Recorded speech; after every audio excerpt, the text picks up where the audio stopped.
గతంలో ఇలాగా కళల్ని ఫోకస్ చేస్తూ వచ్చిన సినిమాలు ముఖ్యంగా మనకి శంకరాభరణం గుర్తొస్తుంది. శంకరాభరణం తర్వాత ఏడాదికి మ్యూజిక్ స్కూల్స్ అన్ని నిండిపోయి అంటే మ్యూజిక్ నేర్చుకుందాం అంత ఇంపాక్ట్ క్రియేట్ చేసింది శంకరాభరణం. ఆ తర్వాత సప్తపది, దానివల్ల ఎంతోమంది నృత్య కళాకారులుగా తయారయ్యారు. అలాంటి ఇంపాక్ట్ పాపం ఒక నాట్యం మీద, ముఖ్యంగా భరతనాట్యం నేర్చుకుని ఎంతోమందికి బోధిస్తుంది. దాకా మనవాడు చెప్పినట్టు హరిశంకర్ దాన్ని సినిమాగా చేయాలన్న ఒక తాపత్రయంతో అందెలరావు మీది సినిమా మొదలెట్టింది. చిన్న సినిమా అంటే కష్టాల కడలి మొదటి నుంచి కూడా. అవన్నీ మేము అన్ని అనుభవించి ఇక్కడికి వచ్చాం కాబట్టి. అంటే ఒక సినిమా తీయడం అంటే 100 పెళ్ళిళ్ళు తీయడం, ఒక 2-3 కాదు. పైగా ఎవడు అలుగుతాడో తెలియదు, ఎవడు కోపం వస్తుందో తెలియదు, ఎవడు మధ్యలో మాయమైపోతాడో తెలియదు. అయినా సరే ఇన్ని అంటే ముఖ్యంగా బేసిక్గా ఒక ఆర్టిస్ట్ అయి ఉండి తనే నిర్మాత అయితే వచ్చే బాధలు వర్ణనాతీతం.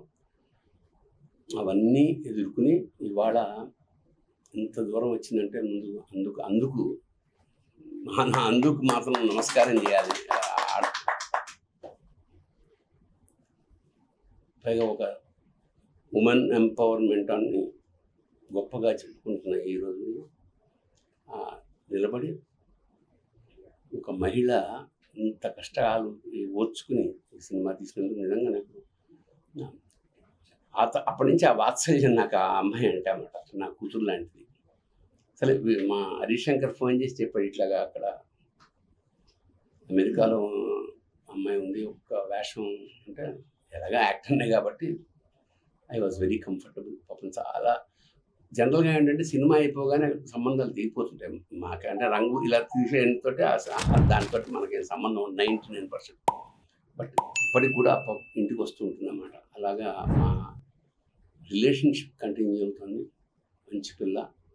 సో సురేష్ గారు, మిగతా వీళ్ళందరూ అందులో ఈ సినిమా రావడానికి పడ్డ కృషి అవన్నీ నేను కళ్ళారా చూశాను. నేను కోరుకునేది ఒకటే, ఇలాంటి కొత్త వాళ్ళని ఆదరించి ఆశీర్వదించండి, అంతకన్నా ఏం లేదు. ఎందుకంటే కనీసం వాళ్ళ కష్టానికి గుర్తించారన్న ఒక తృప్తి మిగులుతుంది వాళ్ళకి. తర్వాత ప్రముఖ లిరిక్ రైటరు, దర్శకుడు కృష్ణ చైతన్య మాట అందరూ వచ్చారు మా సినిమాని సపోర్ట్ చేయడానికి, మీరు కవర్ చేస్తున్నారు. ఇప్పుడు సినిమా గురించి ఆల్రెడీ మనం మాట్లాడుతున్నాము, దీని గురించి. దీని తర్వాత కూడా అంటే ఈ సినిమాకి ఎన్ని అవార్డ్స్ వచ్చినాయి, ఏం చేస్తున్నారు అనేది మీకు తెలిసిపోద్ది. బట్ నేను ముఖ్యంగా చెప్పాల్సింది ఏమిటంటే, ఇప్పుడు ఇంద్రాణి దావులూరి గారు అయితే నాకు ఒక 15 సంవత్సరాల నుంచి పరిచయం.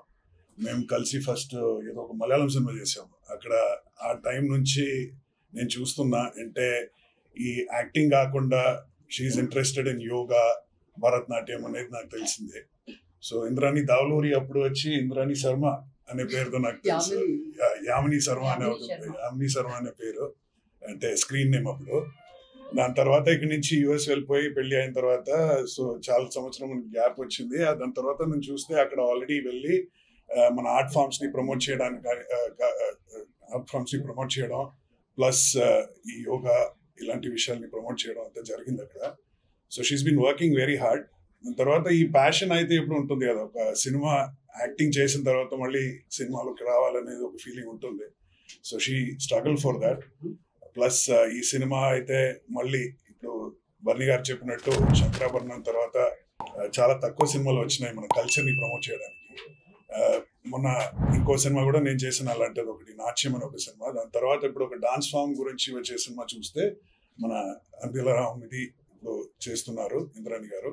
So I wish her all the best. అంటే చాలా కష్టపడి she has made this happen. తెలిసిన వాళ్ళందరినీ పిలిచి, అంటే ఇప్పుడు బర్ని గారు కానీ నేను కూడా ఒక గెస్ట్ అపియరెన్స్ లో చేశాను ఈ సినిమాలో. But that is in order to support Indrani గారు. And I wish her all the best. And I hope మీ అందరి సపోర్ట్ మాతో పాటు ఉంటే ఈ సినిమాకి ఇంకా రీచ్ అవుతుంది, ఇంకా అవార్డ్స్ వస్తాయి. Thank you so much.